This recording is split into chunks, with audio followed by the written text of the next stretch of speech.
favorite thing is when racist comic book fans say things like, yeah, well, you wouldn't like if they made Black Panther white. You wouldn't like if there was a white Black Panther. And most of the time, this is just their response when you bring up a character being race swapped in a movie. Or if you bring up a character like Miles Morales or Sam Wilson being Captain America, they'll say, yeah, well, we should make Black Panther white. You wanna know what's funny though? It really shows that these people that say that don't actually read comics and they don't actually care about these characters or these stories, because if you did read comics, you would know there already was a white Black Panther. In main continuity, in main canon, there was a white Black Panther. A white man became the king of Wakanda. I mean, there's an entire iconic cover that literally shows the white man being promoted to king of Wakanda. Now you may be wondering, well, who is this white dude who became the Black Panther? And that white dude is actually Everett Ross. If you've seen the Black Panther movies, you're probably pretty familiar with him. Now this story pretty much comes out of Christopher Prius's Black Panther series, which, man, I have to say, bro, I was wrong about this run, okay? This Black Panther run was amazing. After rereading everything, I have the entire omnibus right here.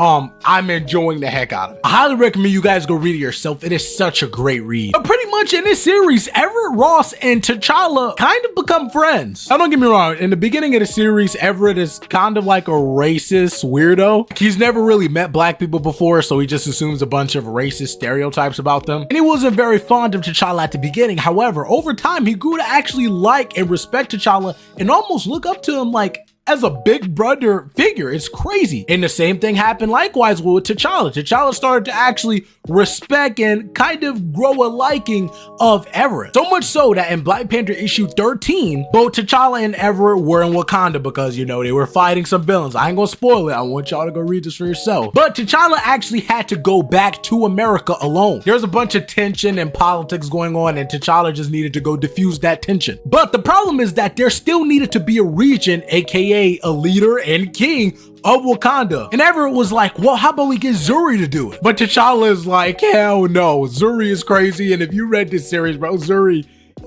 I love him. He's he's funny, but like, he's crazy. Queen Ramonda was recovering from injury, so she couldn't be the queen or the regent. And so T'Challa then said, the only reliable ally who may be trusted with the affairs of the state is you, Everett Ross. And yeah, while T'Challa was out in America fighting villains and handling the politics going on, Everett Ross was in Wakanda being the actual protector and the Black Panther. Now let's not get it twisted, okay? Everett didn't do much protecting. It was time for the Wakandans to basically hunt for their food, and that's pretty much like a ritual and a part of their culture. It was Everett's job to put down the elephant so that they can eat, and Everett literally ran away, bro. Like, he was, like, the elephant had him shook. Like, it's crazy. But yeah, for me, it was a pretty interesting arc. Like, Everett Ross was the king of Wakanda. He was the Black Panther. There has been a white Black Panther in comics already. So yeah, if there's anyone who says, yeah, well, you would get mad if there was a white, but there already was a white Black Panther. Send him this video. Like and subscribe, turn on post notifications, and I'll catch you guys later.